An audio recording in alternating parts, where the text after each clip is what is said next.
y'all. I'm Laura Richardson with Relevate, and we're bringing you another episode of I'm Moving to North Carolina, Now What? So today we're going to be talking about things you can negotiate in a contract. Yes, there are actually things you can ask for, or even if a seller gives you a counter response, do you have the opportunity to say, you know what, that doesn't work for me, and here's what I need from you. So we're going to start with the big one, which is purchase price. Obviously, there's a couple of factors I would suggest kind of paying attention to because you want to make sure that you're being within the realm of reason with some of your requests.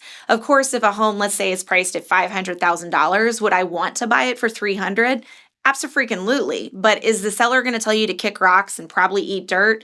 More than likely. So you want to make sure that the home you're looking at, how has it been priced? Did they go super aggressive? Were they super conservative? Therefore, you asking for more off the top, especially if it hasn't been on the market long, probably is an unreasonable ask. And so speaking of which, looking at days on market is really important. If the home has had zero price reductions and has been on the market for a really long time, and we're talking about in comparison to market averages, then maybe they'd be willing to kind of work with you a little bit when it comes to purchase price. Another big thing, and your real estate agent can definitely help you with this, is looking at the comps.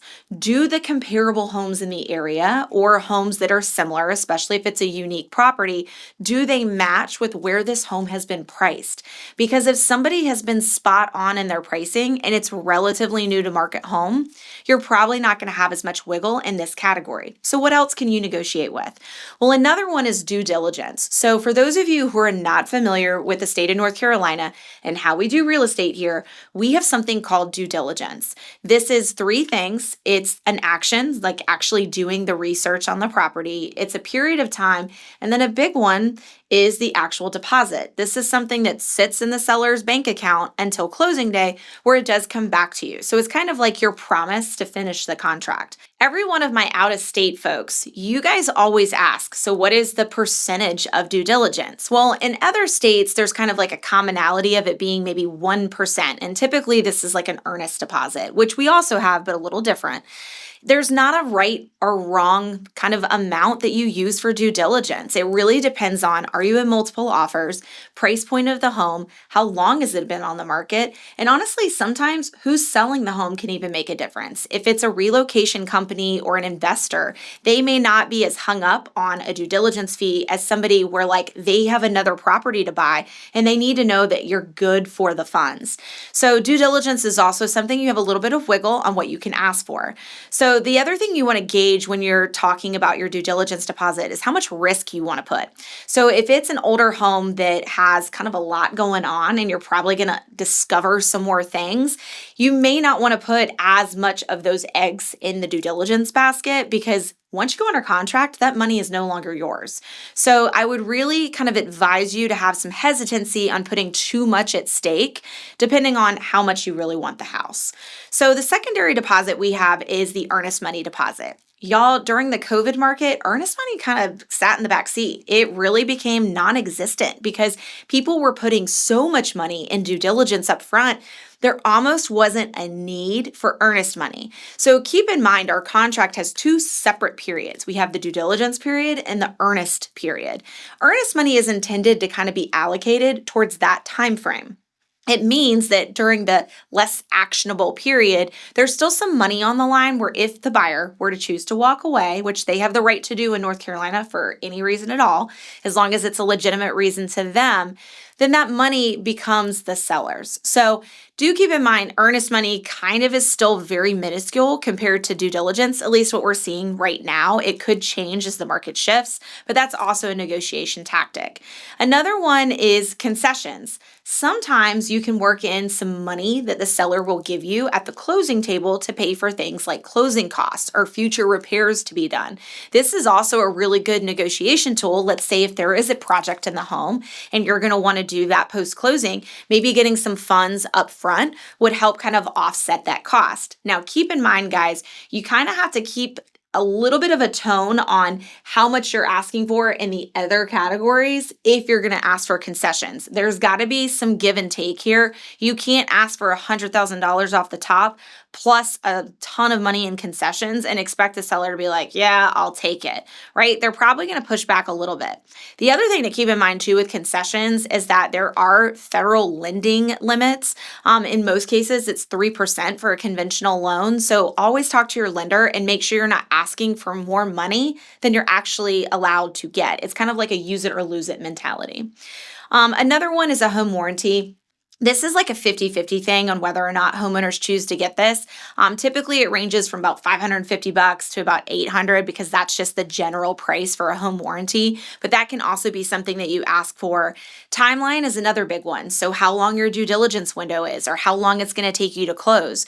This is also a really good conversation for you to have with your lender to find out how long are appraisals taking to get back and also how quickly or not quickly can you close.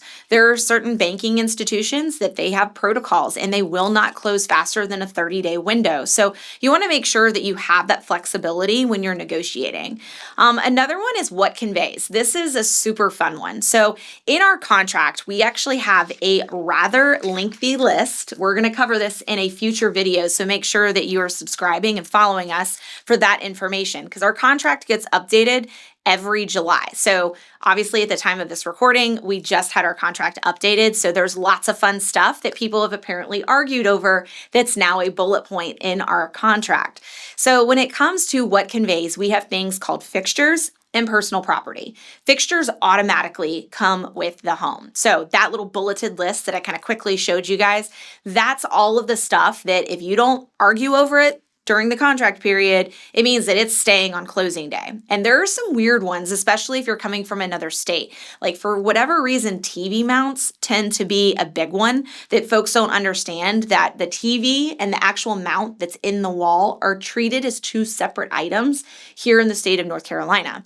So pay really close attention to that. I know in my own personal contract, we asked for the unattached basketball goal to convey with the property. That was personal property that we asked to be included in the contract.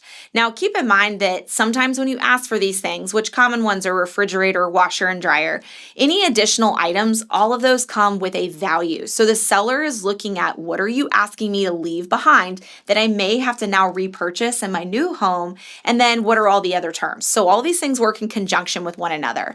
And then another big one are addendums. This is a really good question to ask your agent. Are there things that we can add to the contract that would help me feel more comfortable in moving forward? Keep in mind that in the state of North Carolina, real estate agents are not allowed to draft any type of contract language, meaning I can't write up my own addendum and then slap it onto the contract. There are certain states like California where you can do this. So if you're coming from a different location or you've never bought a home in North Carolina, know that a closing attorney or somebody that is an actual attorney has to draft this stuff. But we do have some standard addendums that can be included. One that's very commonly used is a provisions addendum, where you can have things like an expiration of your offer or if there's certain repairs that you want outlined and done. There's also possession periods if you need access to the home before it closes or after it closes. So if you're the seller and you want more time.